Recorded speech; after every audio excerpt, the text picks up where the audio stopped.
ഒരു ഇടതുമുന്നണിയിലെ ഒരു MLA തന്നെ ADGP ദാവൂദ് ഇബ്രാഹിമിനെ പോലെയാണ് എന്ന തരത്തിൽ വളരെ ഗുരുതരമായൊരു ആരോപണം ഉന്നയിച്ചത്. അല്ല, വളരെ ഗുരുതരമായ ആരോപണമാണ്. കൊലപാതകം നടത്തിക്കുന്ന ADGP, അതിന് പിന്തുണ കൊടുക്കുന്ന മുഖ്യമന്ത്രിയുടെ പൊളിറ്റിക്കൽ സെക്രട്ടറി, കാല് പിടിക്കുന്ന SP, ഗുണ്ടാ സംഘം പോലും നാണിച്ചു പോകുന്ന തരത്തിൽ പെരുമാറുന്ന മുഖ്യമന്ത്രിയുടെ ഓഫീസ്, അതിന് സംരക്ഷണം കൊടുക്കുന്ന രാഷ്ട്രീയ നേതൃത്വം, ഒരു CPM MLA, മുഖ്യമന്ത്രിയുടെ വിശ്വസ്തനായ ഒരു MLA ഭാഗത്തു നിന്നുണ്ടായ ഗുരുതരമായ ആരോപണങ്ങളാണ്. പ്രതിപക്ഷം കഴിഞ്ഞ കുറേ നാളുകളായി പറയുന്നൊരു കാര്യമുണ്ട്. മുഖ്യമന്ത്രിയുടെ ഓഫീസിലെ ഉപജാപക സംഘമാണ് കേരളത്തിലെ പോലീസിനെ നിയന്ത്രിക്കുന്നത് എന്ന ഞങ്ങളുടെ ആരോപണം സത്യമാണ് എന്ന് തെളിഞ്ഞു. നിയമസഭയ്ക്കകത്തും പുറത്തും ഞങ്ങൾ ഉന്നയിച്ചിട്ടുള്ള ആരോപണമാണ്. ഇപ്പോഴെന്താ, മുഖ്യമന്ത്രിയുടെ ഓഫീസിൽ സ്വർണ്ണക്കടത്ത് നടത്തിയത് ഒളിച്ചു വയ്ക്കാൻ വേണ്ടി ഒരാളുടെ കൊലപാതകം നടത്തി. അത് മുഖ്യമന്ത്രിയുടെ പൊളിറ്റിക്കൽ സെക്രട്ടറിയുടെ അറിവോടുകൂടി അയാളെ കൊലപാതകം നടത്തുന്നു ADGP. സ്വർണം പൊട്ടിക്കൽ സംഘവുമായും സ്വർണ്ണക്കള്ളക്കടത്ത് നടത്തുന്ന സംഘവുമായും വീണ്ടും മുഖ്യമന്ത്രിയുടെ ഓഫീസിന് ബന്ധമുണ്ട്. അതാണ് ഗുരുതരമായ ആരോപണമാണ്. ഈ ആരോപണം നമുക്കറിയാം, മുഖ്യമന്ത്രിയുടെ പ്രിൻസിപ്പൽ സെക്രട്ടറി തന്നെ ജയിലിലായിരുന്നു. സ്വർണ്ണക്കള്ളക്കടത്ത് നടത്തിയതിന്റെ പേരിൽ ജയിലിലായ ഒരാൾ. അപ്പം മുഖ്യമന്ത്രിയുടെ ഓഫീസിൽ നടക്കുന്നത് മുഴുവൻ നിയമവിരുദ്ധ പ്രവർത്തനങ്ങളാണ് എന്നാണ് CPMന്റെ MLA പറയുന്നത്. മാത്രമല്ല, BJPയെ സഹായിക്കുകയാണ് ക്രമസമാധാനത്തിന്റെ ചുമതലയുള്ള ADGP ചെയ്യുന്നത്. ഇപ്പൊ EP ജയരാജനെതിരായിട്ടുള്ള ആരോപണം എന്തായിരുന്നു? BJPയുമായി ബന്ധമുണ്ട് അല്ലേ? അപ്പൊ മുഖ്യമന്ത്രി അതിനെ ന്യായീകരിച്ചാണ് ഇലക്ഷന്റെ അന്ന്. പ്രകാശ് ജാവദേക്കറുമായി ബന്ധപ്പെട്ടതുകൊണ്ട് കുഴപ്പമില്ല. കാരണം ഞാനും 6-7 പ്രാവശ്യം പ്രകാശ് ജാവദേക്കറെ കണ്ടിട്ടുണ്ട്. എന്തിനാണ് കേരളത്തിലെ മുഖ്യമന്ത്രി പ്രകാശ് ജാവദേക്കറെ കാണുന്നത്? അല്ല, കേന്ദ്രമന്ത്രി അല്ലല്ലോ. കേരളത്തിലെ BJPയുടെ ചുമതലയുള്ള, സംഘടനാ ചുമതലയുള്ള ആളെ കേരളത്തിന്റെ മുഖ്യമന്ത്രി, പോളിറ്റ് ബ്യൂറോ അംഗം ഈ പാർലമെന്റ് തെരഞ്ഞെടുപ്പിന് മുമ്പ് എന്തിനാണ് 5-6 പ്രാവശ്യം കാണുന്നത്? എന്തിനാണ് ജയരാജനെ കണ്ടതിന് ന്യായീകരിച്ചത്?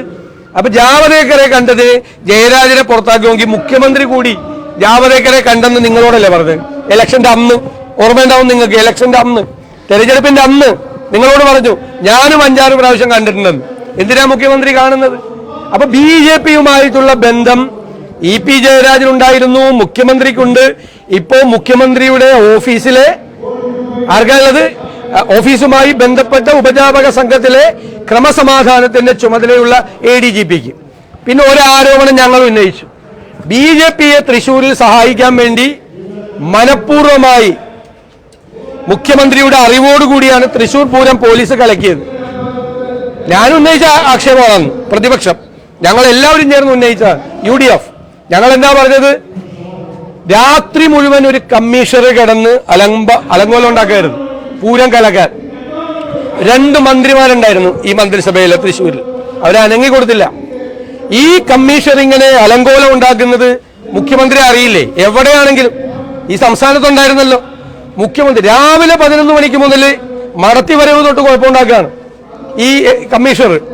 എന്നിട്ട് മുഖ്യമന്ത്രി അനങ്ങിയില്ല, DGP അനങ്ങിയില്ല, ക്രമസമാധാനത്തിന്റെ ചുമതലയുള്ള ADGP അനങ്ങിയില്ല, ആരും അനങ്ങിയില്ല. വെളുപ്പാൻ കാലം വരെ ഈ പൂരം കലക്കി. ആ പൂരം കലക്കി BJPയുടെ കയ്യിലേക്ക് കൊടുത്തു എന്ന് ഞങ്ങൾ ആരോപണം ഉന്നയിച്ചു. BJPയെ സഹായിക്കാൻ വേണ്ടിയിട്ടാണ്. ഇപ്പൊ ഒരു CPM MLA അതേ ആരോപണം ഉന്നയിക്കുകയാണ്. ഇതൊക്കെ പ്രതിപക്ഷം പറഞ്ഞതാണ്. ഇതെല്ലാം പ്രതിപക്ഷം പറഞ്ഞതാ. നിങ്ങൾ ഓൺ റെക്കോർഡാണ്. നിയമസഭയിലും പുറത്തും ഞങ്ങൾ പറഞ്ഞതാണ്. നിങ്ങളോട് പറഞ്ഞിട്ടുണ്ട്, മാധ്യമ പ്രവർത്തകരോട്. തൃശ്ശൂർ പൂരം കലക്കിയത് CPMനെ സഹായിക്കാൻ വേണ്ടി CPM നേതൃത്വം അറിഞ്ഞുകൊണ്ടാണ്. ഇപ്പൊ CPM MLA പറയാണ് നിഷേധിക്കട്ടെ മുഖ്യമന്ത്രി. ഞാൻ ചോദിക്കട്ടെ, മുഖ്യമന്ത്രിയുടെ ഓഫീസ് എന്താണ്? ഇത്രമാത്രം അധപ്പതിച്ചൊരു കാലം ഉണ്ടായിട്ടുണ്ടോ? സ്വർണ്ണക്കള്ളക്കടത്തിന്റെ ആരോപണം വന്നു, ഇപ്പൊ വീണ്ടും സ്വർണ്ണക്കടത്ത്, കൊലപാതകം, BJPയുമായിട്ടുള്ള ബാന്ധവം, തൃശ്ശൂർ പൂര കലക്കല് തുടങ്ങിയ ഗുരുതരമായ ആരോപണങ്ങൾ മുഖ്യമന്ത്രിയുടെ ഓഫീസിന് നേരെ വന്നിരിക്കുകയാണ്. മുഖ്യമന്ത്രിക്ക് നേരെയാണ്. മുഖ്യമന്ത്രിയുടെ ഓഫീസ് എന്ന് വെച്ചാൽ മുഖ്യമന്ത്രിയാണ്. പണ്ട് പോകണ്ടായിരുന്നു മുഖ്യമന്ത്രി സ്ഥാനം. ഈ സ്വർണ്ണ കള്ളക്കടത്ത് ആരോപണം വന്നപ്പോൾ അന്ന് കേന്ദ്ര ഏജൻസികൾ സഹായിച്ച് രക്ഷപ്പെട്ട, BJPയുടെ സഹായത്തോടുകൂടി രക്ഷപ്പെട്ട. ഇനി ഒരു നിമിഷം പോലും മുഖ്യമന്ത്രി ആ കസേരയിൽ ഇരിക്കാൻ യോഗ്യനല്ല. എന്താണ് SP യും പത്തനംതിട്ട SP യും ഈ CPM MLA-യും തമ്മിൽ നടത്തിയ സംഭാഷണം ഞെട്ടിക്കുന്ന സംഭാഷണമല്ലേ? ADGP-യുടെ അളിയന്മാര് പൈസ ഉണ്ടാക്കുന്നു, എല്ലാ വൃത്തികേടിനും കൂട്ടുനിൽക്കുന്നു, മുഖ്യമന്ത്രിയുടെ ഓഫീസ് അതിനെല്ലാം കുടപിടിച്ചു കൊടുക്കുന്നു. പഴയ തൃശ്ശൂർ റേഞ്ചിലൊക്കെ മുഴുവൻ വച്ചിരിക്കുന്ന SP-മാർ എല്ലാവരും ഇതുപോലത്തെ ആളുകളാണ്. ഒരു SP മറ്റ് SP-മാരെ കുറിച്ച് മോശമായിട്ട് പറയുന്നു, ADGP-യെ കുറിച്ച് മോശമായിട്ട് പറയുന്നു, MLA പറയുന്നു. പോലീസിന്റെ വയർലെസ് സന്ദേശം കൊണ്ടുപോയ കട്ടെടുത്ത ഓൺലൈൻകാരനെ രക്ഷപ്പെടുത്താൻ വേണ്ടി ക്രമസമാധാന ചുമതലയുള്ള ADGP 2 കോടി രൂപ മേടിച്ചെന്താ? കേരള പോലീസ് അറസ്റ്റ് ചെയ്യാൻ പൂനെയിലും ഡൽഹിയിലും ചെന്നപ്പോ ADGP ക്രമസമാധാന ചുമതലയുള്ള ADGP ഒറ്റിക്കൊടുത്തു. അതുകൊണ്ട് അറസ്റ്റ് ചെയ്യാൻ പറ്റിയില്ല. ഇത് പ്രതിപക്ഷമാണെങ്കിലല്ല നിങ്ങൾക്ക് വിഷമമുള്ളൂ. ഇത് CPM-ന്റെ MLA ആരോപണം ഉന്നയിക്കുക. മുഖ്യമന്ത്രിയുടെ വിശ്വസ്തനാണ് ആ MLA, മുഖ്യമന്ത്രിയുടെ സ്വന്തം ആളാണ് ആ MLA. മുഖ്യമന്ത്രി പറഞ്ഞാൽ എന്തും ചെയ്യുന്ന ആളാണ്. ആ MLA ആണ് ഈ ആരോപണം ഉന്നയിച്ചിരിക്കുന്നത്. മുഖ്യമന്ത്രിക്ക് ഒരു നിമിഷം പോലും ഇത് അടിയന്തരമായി ഇന്ന് തന്നെ ഇതുമായി ബന്ധപ്പെട്ട മുഴുവൻ ഉദ്യോഗസ്ഥന്മാരെയും സസ്പെൻഡ് ചെയ്യണം. മുഖ്യമന്ത്രിയുടെ പൊളിറ്റിക്കൽ സെക്രട്ടറി ഇത് ഒരു MLA ആണ് ആരോപണം ഉന്നയിച്ചിരിക്കുന്നത്, പുറത്താക്കണം. മുഖ്യമന്ത്രി തന്നെ രാജിവെച്ച് പോകണം. അപ്പൊ പിന്നെ ഇതൊന്നും പുറത്താക്കേണ്ട ആവശ്യമില്ല. മുഖ്യമന്ത്രി തന്നെ രാജിവെച്ച് പോകണം. ഒരു നിമിഷം ഇരിക്കാൻ പറ്റില്ല. അത്രയും ഗൗരവമുള്ള ആരോപണമാണ്. കേരളം നടുങ്ങുകയാണ്. ഒരു MLA വന്നിത് പറയുമ്പോൾ, CPM MLA വന്നിത് പറയുമ്പോൾ കേരളം നടുങ്ങുകയാണ്. എന്താ നടക്കുന്നത് കേരളത്തിൽ?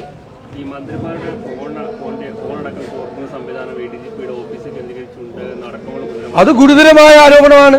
മന്ത്രിമാരുടെ ഫോൺ ചോർത്തുമ്പോൾ ഞങ്ങളുടെയൊക്കെ ഫോൺ ഉറപ്പായിട്ട് ചോർത്തുണ്ടാവുമല്ലോ. രാഷ്ട്രീയ നേതാക്കളുടെ ഫോൺ ചോർത്തുന്നു എന്നുള്ള ആരോപണം നേരത്തെ വന്നതാണ്. മന്ത്രിമാരുടെ വരെ ഫോൺ ചോർത്തുന്ന ADGP ചോർത്തി ഈ മുഖ്യമന്ത്രിയുടെ ഓഫീസിന്റെ നിയന്ത്രണത്തിലാണ് എന്നുള്ള ആരോപണം വന്നിരിക്കുകയാണ്. ഗുരുതരമായ ആരോപണമല്ലേ വന്നിരിക്കുന്നത്? അത് ഈ കാര്യങ്ങളെല്ലാം CBI അന്വേഷിക്കണം. വേറെ ഏജൻസി, കേരളത്തിലൊരു ഏജൻസി ഇത് അന്വേഷിക്കാൻ പറ്റില്ലല്ലോ. ഇവരുടെ കയ്യിലിരിക്കുന്ന ഏജൻസി അല്ല. അതുകൊണ്ട് CBI ഇത് അന്വേഷിക്കണം എന്നാണ് ഞങ്ങൾ ആവശ്യപ്പെടുന്നത്. സ്വർണ്ണക്കള്ളക്കടത്ത് ഉൾപ്പെടെയുള്ള ആരോപണമാണ് ഒരു MLA ഉന്നയിച്ചിരിക്കുന്നത്. അത് കൊലപാതകം, അതുമായി ബന്ധപ്പെട്ടൊരു ഒരു വർഷമായിട്ട് ഒരാളെ കാണാനില്ല, കൊലപാതകം നടത്തിയെന്നാണ്.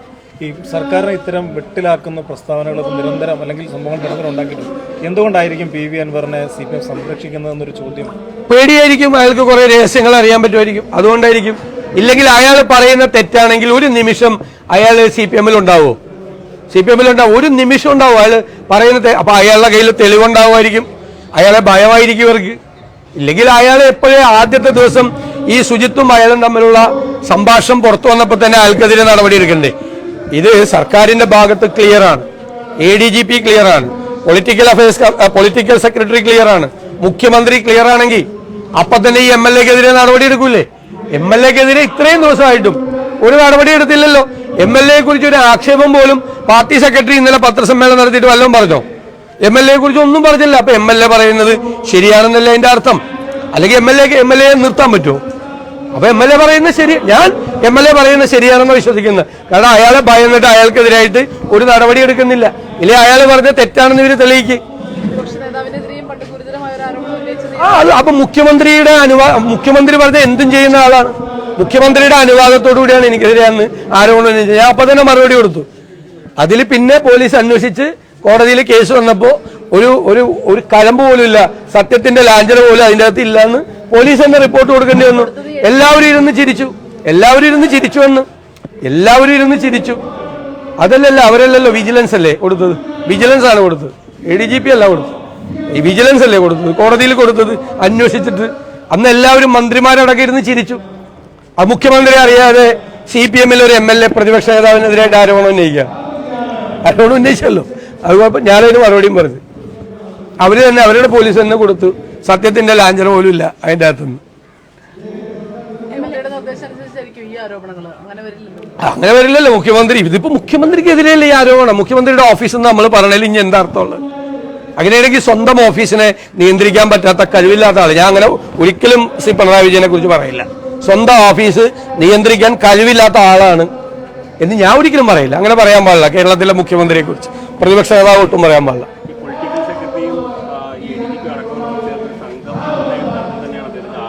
ഞാൻ പണ്ട് നിങ്ങളോട് പറഞ്ഞു, ഒരു ഉപജാപക സംഘം മുഖ്യമന്ത്രിയുടെ ഓഫീസിലുണ്ടെന്ന് പറഞ്ഞപ്പോൾ നിങ്ങൾ പേര് പറയാൻ പറഞ്ഞു. ഞാൻ പറയും പേരൊക്കെ സ്വാഭാവികമായിട്ട് പുറത്തു വന്നോളൂ എന്ന് പറഞ്ഞു. ഇപ്പൊ രണ്ടുപേരുടെ പേര് പുറത്തു വന്നല്ലോ, ഇനിയുള്ള പേര് പുറത്തു വന്നോളൂ. ഞാനൊന്നും പേര് പറഞ്ഞില്ല, ഞാൻ പറയും പേരൊക്കെ പുറത്തു വന്നോളൂ, അതിനൊക്കെ ഓരോ സമയമുണ്ടെന്ന് പറഞ്ഞ്. നിങ്ങൾ എടുത്തു നോക്കിക്കോ, നിങ്ങളുടെ ലൈബ്രറിയിൽ നോക്കിക്കോ. നിങ്ങൾ ചോദിച്ചപ്പോൾ പേരാരാണെന്ന് ചോദിച്ചു അന്ന് എന്നോട്. ഉപജാപക സംഘത്തിലെ പേര് പുറത്തു വന്നല്ലോ, ഞാൻ പറയാതെ തന്നെ പുറത്തു വന്നല്ലോ, ആധികാരികമായി പുറത്തു വന്നല്ലോ. ഞാൻ പറഞ്ഞാൽ പറയും രാഷ്ട്രീയ ആരോപണമാണ്, പ്രതിപക്ഷം പറയുന്നതാണ്.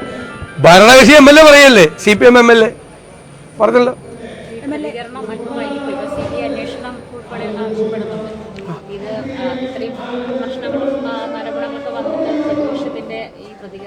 ഇന്നലെ പറഞ്ഞത്, ഇന്നലെ ഈ ഗുരുതരമായ ആരോപണങ്ങൾ വരുന്നത് ഇന്നലെ ഞങ്ങൾ പറഞ്ഞല്ലോ.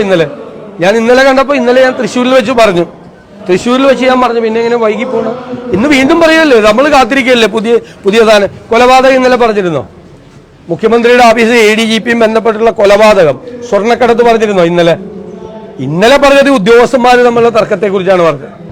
ഇന്നതല്ല, ഇന്ന് അതിനേക്കാൾ ഗുരുതരമായ ആരോപണം വന്നിരിക്കുന്നു. 12 മണിക്കല്ലേ അത് തീർന്നുള്ളൂ, മണി 2:30 ആയുള്ളൂ. ഒപ്പം തന്നെ ഒരു വനിതാ നേതാവ് സിമി റോസ്ബെൽ ഒരു ആരോപണവുമായി രംഗത്തെത്തിയിരിക്കുകയാണ്. പവർ ഗ്രൂപ്പ് ഉണ്ടെന്നും പേരെടുത്ത് പറഞ്ഞിട്ടുള്ള ഒരു വിമർശനം. നിങ്ങൾക്ക് എല്ലാതും മനസ്സിലായെന്നാണ് എന്റെ വിചാരം. ഞാൻ ഒരു കാര്യം കൂടി, ഗുരുതരമായൊരു കാര്യം കൂടി പറയാം. ഈ ആരോപണം അവർ ഉന്നയിച്ചു, അത് കോൺഗ്രസിലെ സ്ത്രീകളെ ആയിട്ടുള്ള ആയിരക്കണക്കിന് പേരുണ്ട് പല സ്ഥാനങ്ങളിൽ. അവർക്ക് മുഴുവൻ അപമാനകരമായൊരു പ്രസ്താവനയാണ് അവർ കൊടുത്തത്. അത് അവർ ചെയ്യരുതായിരുന്നു. അവർ കോൺഗ്രസിലുള്ള ആളല്ലേ, അവരത് ചെയ്യരുതായിരുന്നു. ആ സ്ത്രീകളെ മുഴുവൻ അപമാനിക്കുന്നതിന് തുല്യമായിട്ടുള്ള ശ്രമം നടത്തിയത്. പിന്നെ എന്നെക്കുറിച്ച് അവർ പറഞ്ഞത് KV തോമസിനെ MP ആക്കിയപ്പോൾ അവരെ ആക്കണമായിരുന്നു, ഹൈബി ഈഡനെ MP ആക്കിയപ്പോൾ അവരെ ആക്കണമായിരുന്നു, TJ വിനോദിനെ MLA ആക്കിയപ്പോൾ അവരെ ആക്കണമായിരുന്നു എന്ന്. അന്നൊന്നും ഇത് തീരുമാനിക്കുന്ന ഒരാളല്ല ഞാൻ. ഞാൻ പ്രതിപക്ഷ നേതാവായിട്ട് 3 വർഷം, അപ്പോഴേക്ക് അവർ 6 വർഷം അവർ ഒരുപാട് സ്ഥാനത്തിരുന്നാണ്. അവർ ജില്ലാ കൗൺസിലിൽ മത്സരിച്ചു, കോർപ്പറേഷനിൽ മത്സരിച്ചു, സീറ്റ് കൊടുത്തല്ലേ പാർട്ടി, അസംബ്ലിയിൽ മത്സരിച്ചു. പിന്നെ ഒരു സ്ത്രീയും കഴിഞ്ഞ ഒരു 4 നൂറ്റാണ്ടിൻ്റെ ഇടയിൽ PSC മെമ്പറായിട്ടില്ല. PSC മെമ്പറുടെ ശമ്പളം എത്ര നിങ്ങൾക്ക് അറിയോ, പെൻഷൻ എത്ര നിങ്ങൾക്ക് അറിയോ? അത്ര വലിയ സ്ഥാനമാണ് പാർട്ടി അവർക്ക് കൊടുത്തത്. ഈ കഴിഞ്ഞ 5-6 കൊല്ലം അവർ അതിൻ്റെ അകത്ത് ഇരിക്കുകയായിരുന്നു. അത് കഴിഞ്ഞിട്ട് പുറത്തു വന്നു. പിന്നെ തൃക്കാക്കര സീറ്റ് ചോദിച്ചു. അപ്പം ഞാനല്ല തൃക്കാക്കര സീറ്റ് തീരുമാനിച്ചത്, ഉമ്മൻചാണ്ടി അടക്കമുള്ള മുതിർന്ന നേതാക്കന്മാർ ഇരുന്നിട്ടാണ് ഉമാ തോമസിനെ സ്ഥാനാർത്ഥിയാക്കിയത്. ഏകകണ്ഠമായിട്ടാണ് പാർട്ടി തീരുമാനിച്ചത്. പിന്നെ എറണാകുളം ജില്ലയിൽ നിന്ന് KPCC ജനറൽ സെക്രട്ടറി ആക്കണം എന്ന് പറഞ്ഞു. 10 പേരുണ്ടായിരുന്നു, 10 പേര് എറണാകുളത്ത് നിന്ന്. ഞങ്ങൾക്ക് സങ്കടമായിരുന്നു സത്യം പറഞ്ഞാൽ. എൻ്റെ ഏറ്റവും അടുത്ത സഹപ്രവർത്തകരായ ജെയ്സൺ ജോസഫ് എൻ്റെ സഹയാത്രികനാണ്, പണ്ട് മുതലേ KSOയിൽ.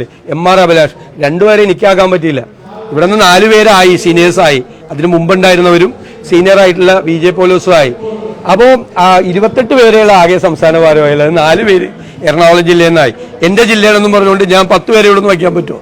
അപ്പം അതിനൊക്കെ പരിമിതികളുണ്ട്. ഇപ്പം ഞാൻ തന്നെ ഈ സ്ഥാനത്തൊന്നും ആകാത്ത ആളാണ്. അവരാണ് യൂത്ത് കോൺഗ്രസിൻ്റെ അഖിലേന്ത്യാ സെക്രട്ടറി ആയിട്ടുണ്ട്, മഹിളാ കോൺഗ്രസിൻ്റെ അഖിലേന്ത്യാ സെക്രട്ടറി ആയിട്ടുണ്ട്. എൻ്റെയൊക്കെ ചെറുപ്പം എന്ന് വെച്ചാൽ ഒരുപാട് സ്ഥാനങ്ങൾ നിഷേധിക്കപ്പെട്ടിട്ടുള്ള ഒരാളാണ് ഞാൻ. ഇപ്പോഴാണ് സ്ഥാനങ്ങൾ ആരാണെന്ന് തീരുമാനിക്കാൻ പറ്റാവുന്ന ഒരു ടീമിൽ ഞാൻ വന്നത്. പക്ഷെ നിങ്ങളിത് അറിയണം, ഇത് എപ്പോഴാണ് ഈ ആരോപണം വരുന്നത്? ഇത് CPM കാരനായ ഒരു ചാനലിൻ്റെ മേധാവി CPM നേതാക്കളുമായി ഗൂഢാലോചന നടത്തി ഇപ്പൊ പുറത്തിറക്കിയേക്കുന്ന ഒരു സാധനമാണ്. CPM നേതാക്കളുമായിട്ട് ഗൂഢാലോചന നടത്തിയിട്ട് CPM-നെ സഹായിക്കാൻ വേണ്ടി ഇറക്കിയേക്കുന്ന ഒരു കുക്ക്ഡപ്പ് സ്റ്റോറിയാണിത്. വേറെ ഒന്നുമില്ല ഇതിൻ്റെ അകത്ത്. അത് നിങ്ങൾ അവരുടെ ഞാനീ പറഞ്ഞ ആ ആളുടെ പശ്ചാത്തലം നിങ്ങൾ അന്വേഷിച്ചാൽ അറിയാം. ഇത് ചോദിക്കാൻ അവരുടെ അടുത്ത് ഇന്റർവ്യൂ നടത്താൻ പോയ റിപ്പോർട്ടർ, നിങ്ങൾ അവരുടെ ഫേസ്ബുക്ക് അക്കൗണ്ട് എടുത്ത് നോക്കിയാൽ അറിയാം. എല്ലാ ദിവസവും CPM-നും DYFIക്കും വേണ്ടിയിട്ട് ഫേസ്ബുക്ക് പോസ്റ്റ് ഇടുന്ന ഒരാളാണ്. ഇവരോട് കുത്തി ചോദിക്കാൻ ശ്രമിച്ചാൽ എന്താ, ഇപ്പോൾ ഈ സിനിമാ രംഗത്ത് നേരിടുന്ന ആരോപണം പോലത്തെ ഒരു ആരോപണം കോൺഗ്രസിലുണ്ടെന്ന് വരുത്തി തീർക്കാൻ വേണ്ടി നടത്തിയ ശ്രമം. അവരതൊന്നും പറഞ്ഞില്ല. അവർ പറഞ്ഞത് അവർക്ക് സ്ഥാനം കൊടുക്കുന്നില്ല ഉണ്ടെന്ന്. ഞങ്ങളൊക്കെ ഇപ്പോൾ സ്ഥാനത്തിരിക്കുകയല്ലേ. ഞാൻ CLP ലീഡറാണ്, UDF-ന്റെ ചെയർമാനാണ്. സ്വാഭാവികമായിട്ടും കാര്യങ്ങൾ തീരുമാനിക്കുന്ന ഒരു ടീമിൽ ഞാനുണ്ട്. എന്നോടും കൂടി ചോദിക്കും. ഞാൻ മാത്രമല്ല, പാർട്ടിയുടെ അവസാന തീരുമാനം KPCC പ്രസിഡന്റ് എടുക്കുന്നത്. ഞങ്ങൾ എല്ലാ തീരുമാനവും മുകളിലുള്ളത് AICCയുടെ അനുവാദത്തോടു കൂടിയാണ് എടുക്കുന്നത്. പിന്നെ രമേശ് ചെന്നിത്തലയെ പോലെ MM ഹസനെ പോലെ ഒക്കെയുള്ള മുതിർന്ന നേതാക്കളുണ്ട്. എല്ലാവരും ഞങ്ങൾ ഉമ്മൻചാണ്ടി ഉള്ളപ്പോൾ ഉമ്മൻചാണ്ടിയായിട്ട് കൂടിയാൽ ഒരാൾ ഒറ്റയ്ക്ക് എടുക്കുന്ന തീരുമാനമല്ല. അപ്പോൾ എപ്പോഴും എല്ലാവർക്കും സ്ഥാനം കൊടുക്കാൻ പറ്റുമോ? എത്രയോ സ്ഥാനം കിട്ടിയ ഒരാളാണ് ഇത് പറയുന്നത്. ഒരാൾക്ക് സ്ഥാനം കിട്ടിയില്ല എന്ന് കരുതി സ്ഥാനം കിട്ടിയ ആളുകളൊക്കെ മോശമായ വഴിയിൽ കൂടി അങ്ങനെ പറയാൻ പാടില്ലായിരുന്നു. അത് വളരെ കഷ്ടമായി പോയി. പക്ഷേ പത്മജ വേണുഗോപാൽ അടക്കം സിമിയുടെ ഈ ഒരു പ്രതികരണത്തെ അല്ല, അവര് BJP യിലല്ലേ, അവര് BJP നേതാവ് അല്ല BJP നേതാവല്ലേ. BJP നേതാവ് അനുകൂലീകരിക്കണം എങ്ങനെ ഞങ്ങളെ സപ്പോർട്ട് ചെയ്യോ? ഞങ്ങള് അല്ലല്ലല്ല അവരെ സപ്പോർട്ട് ചെയ്യുക.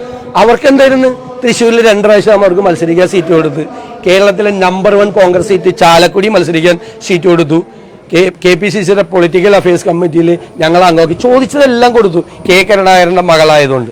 ഇപ്പൊ അവര് BJP നേതാവ് പ്രതികരിച്ച പോലെ പറഞ്ഞാൽ മതി, അതിന് ഞാൻ മറുപടി പറയണ്ട. ശരിയാണ്.